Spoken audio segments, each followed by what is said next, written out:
오늘은 구약성경 사무엘하 6장입니다. 구약성경 471페이지를 찾아주시기 바랍니다.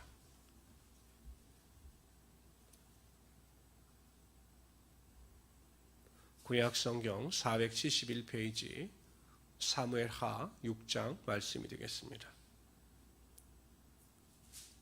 우리 먼저 사무엘하 6장 1절부터 11절까지 우리 한 목소리로 읽도록 하겠습니다. 다윗이 이스라엘에서 뽑은 무리 3만 명을 다시 모으고 다윗이 자기와 함께 있는 모든 사람과 더불어 바알레 유다로 가서 거기서 하나님의 궤를 메어 오려하니 그 궤는 그룹들 사이에 차정하신 만군의 여호와의 이름으로 불리는 것이라. 그들이 하나님의 궤를 세수레에 신고 산에 있는 아비나답의 집에서 나오는데 아비나답의 아들 우사와 아요가 그 세수레를 모니라. 그들이 산에 있는 아비나답의 집에서 하나님의 궤를 싣고 나올 때에 아요는 궤 앞에 가고 다윗과 이스라엘 온 족속은 잣나무로 만든 여러 가지 악기와 수금과 비파와 소고와 양금과 제금으로 여호와 앞에서 연주하더라. 그들이 나곤의 타작마당에 이르러서는 소돌이 띠므로 우사가 손을 들어 하나님의 궤를 붙들었더니 여호와 하나님이 우사가 잘못함으로 말미암아 진노하사 그들을 그곳에서 치시니 그가 거기 하나님 궤 곁에 죽으니라. 여호와께서 우사를 치심으로 다윗이 분하여 그곳을 베레스 우사라 부르니 그 이름이 오늘까지 이르니라. 다윗이 그날에 여호와를 두려워하여 이르되 여호와의 궤가 어찌 내게로 오리요 하고 다윗이 여호와의 궤를 옮겨 다윗성 자기에게로 메어 가기를 즐겨하지 아니하고 가드 사람 오베네돔의 집으로 메어 간지라. 여호와의 궤가 가드 사람 오베네돔의 집에 석 달을 있었는데 여호와께서 오베네돔과 그의 온 집에 복을 주시니라. 아멘. 온 이스라엘 민족의 왕으로 추대된 다윗은 예루살렘 성에서 여부스 족속을 내어 쫓고 그곳으로 수도를 옮깁니다. 뿐만 아니라 하나님께서 다윗을 통하여 블레셋과의 두 번의 전쟁에서 큰 승리를 거두게 하십니다. 정치적으로, 군사적으로, 경제적으로 안전케 하시고 그를 축복하여 주셨던 겁니다. 그런데 다윗은 한 가지 마음에 좀 걸리는 것이 있었습니다. 그것은 무엇이냐면 엘리 제사장 때 블레셋과의 전쟁에서 언약궤가 나갔다가 블레셋 민족에게 빼앗기게 되고 또 우여곡절을 통해서 다시 유다 땅 아비나답의 집으로 본문에 보면은 돌아오게 됩니다. 아비나답의 집으로 돌아오게 되는데 거기서 머물러 있던 하나님의 궤를 다시 예루살렘 성으로 옮기고자 했던 겁니다. 근데 사건이 발생합니다. 원래 이 하나님의 언약궤는 고앗 자손이 채에 메어서 어깨에 메고 운반했어야 하는데 다윗은 새수레, 새 것으로 만든 새수레에 그 언약궤를 얹혀놓고 옮기다가 그냥 우사라는 사람이 수레가 소갓김으로 그 언약궤가 떨어지는 것을 손으로 잡다가 그만 죽고 만 것입니다. 아무리 사람이 열심을 가지고 주의를 한다 할지라도 하나님의 뜻대로 주의를 행하지 아니하면 아무 소용이 없다라는 것입니다. 우리가 이 세상을 살아갈 때에도 삶을 살아가는 기준은 분명합니다. 바로 성경적인 삶을 살아가야 하는 것이죠. 하나님의 말씀대로 하나님의 뜻대로 순종하는 것이 순종의 열매가 나타나는 것이지 인간적인 방법과 생각으로 아무리 열심히 산다 할지라도 하나님은 결국 그 삶을 기뻐하시지 않는다라는 것입니다. 결국 그래서 이 법궤가 언약궤가 예루살렘에 있는 다윗이 생각했던 곳으로 옮겨지지 못하고 사람들이 두려워하여 오베네돔의 집으로 옮겨지게 됩니다. 그런데 하나님께서 그 언약궤가 안치되어져 있는 오베네돔의 집과 그의 가족들을 크게 축복하여 주셨습니다. 다른 사람들은 다 두려워하는데 오베네돔만이 그 언약궤를 기뻐함으로 받아들일 때 하나님께서 그의 집을 축복하여 주셨던 거죠. 무엇입니까?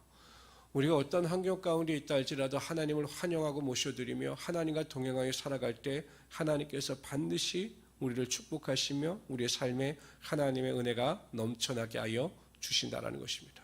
그래서 우리 모든 성도님들은 무슨 일을 하든지 홀로 살아가는 것이 아니라 하나님과 동행하며 살아가시고 항상 하나님을 여러분의 삶에 환영하고 모셔드리며 살아가시는 귀한 성도들이 되시기를 주님의 이름으로 축원합니다.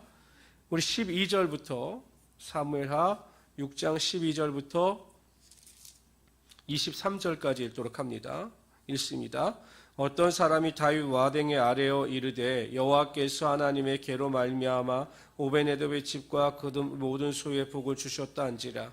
다윗이 가서 하나님의 궤를 기쁨으로 메고 오베네돔의 집에서 다윗성으로 올라갈새 여호와의 궤를 맨 사람들이 6걸음을 가매 다윗이 소와 살찐 송아지로 제사를 드리고 다윗이 여호와 앞에서 힘을 다하여 춤을 추는데 그때 다윗이 벳 에봇을 입었더라. 다윗과 온 이스라엘 족속이 즐거이 환호하며 나팔을 불고 여호와의 궤를 메어오니라. 여호와의 궤가 다윗성으로 들어올 때 사울의 딸 미갈이 창으로 내다보다가 다윗 왕이 여호와 앞에서 뛰놀며 춤추는 것을 보고 심중에 그를 업신여기니라. 여호와의 궤를 메고 들어가서 다윗이 그것을 위하여 천 신장막 가운데 그 준비한 자리에 그것을 두매 다윗이 번제와 화목제를 여호와 앞에 드리니라. 다윗이 번제와 화목제를 드리기를 마치고 만군의 여호와의 이름으로 백성에게 축복하고 모든 백성이 곧 이스라엘 무리에게 남녀를 막론하고 떡 한 개와 고기 한 조각과 건포도 떡 한 덩이씩 나누어 주매 모든 백성이 각기 집으로 돌아가니라. 다윗이 자기의 가족에게 축복하고 돌아오매 사울의 딸 미갈이 나와서 다윗을 맞으며 이르되 이스라엘 왕이 오늘 어떻게 영화로우신지 방탕한 자가 염치 없이 자기의 몸을 드러내는 것처럼 오늘 그의 신복이 계집종의 눈앞에 몸을 드러내셨도다 하니 다윗이 미갈에게 이르되 이는 여호와 앞에서 한 것이니라. 그가 네 아버지와 그의 온 집을 버리시고 나를 택하사 나를 여호와의 백성 이스라엘 주권자로 삼으셨으니 내가 여호와 앞에서 뛰놀리라. 내가 이보다 더 나아져서 스스로 천하게 보일지라도 내가 말한 바 계집종에게는 내가 높임을 받으리라 한지라. 그러므로 사울의 딸 미갈이 죽는 날까지 그에게 자식이 없으니라. 마침내 다윗이 하나님의 뜻대로 법궤를 다시 운반합니다. 그리고 마침내 하나님의 법궤를 안치하게 됩니다. 이에 다윗은 먼저 13절에 보면 소와 살찐 송아지를 하나님께 제사로 드렸습니다. 그러니까 법궤를 옮기면서 가장 먼저 한 것은 제사를 통해서 하나님께 영광을 돌린 것입니다. 뿐만 아니라 다윗은 그 법궤, 언약궤가 들어올 때 너무 기뻐서 이스라엘 백성들과 똑같이 춤을 추면서 즐거워했습니다.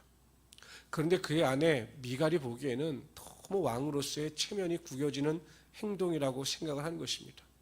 저는 왕이라면 뭔가 고귀하고 다른 백성들처럼 보다 좀 고고해야 되는데 이거 뭐 일반 백성들하고 똑같이 베옷으로 그 춤을 추니 누가 왕인지 누가 백성인지 구별이 되지 않았던 것입니다.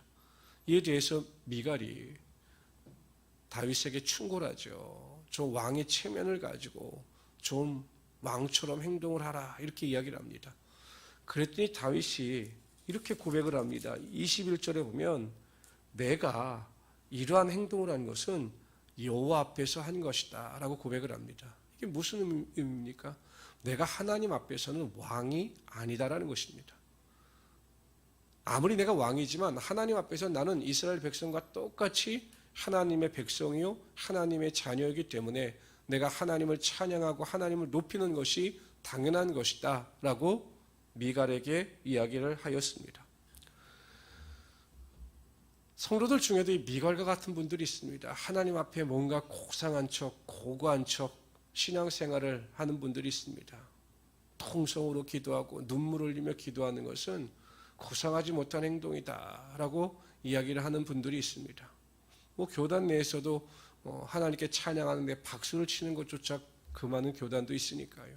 그러나 우리는 다 하나님 앞에서 어린아이와 같은 자들입니다. 낮아지고 겸손하며 어린아이와 같이 하나님을 사랑하고 섬기며 살아갈 때 하나님께서 그러한 자의 삶을 축복하시고 그러한 자의 삶에 하나님의 능력이 나타나게 하여 주시는 것입니다. 그래서 우리 모든 성도님들은 항상 하나님 앞에서 낮아지고 겸손하며 하나님을 나의 삶의 최고의 보호자로 여기시며 승리하며 살아가시는 하나님의 귀한 성도들이 되시기를 주님의 이름으로 축원합니다.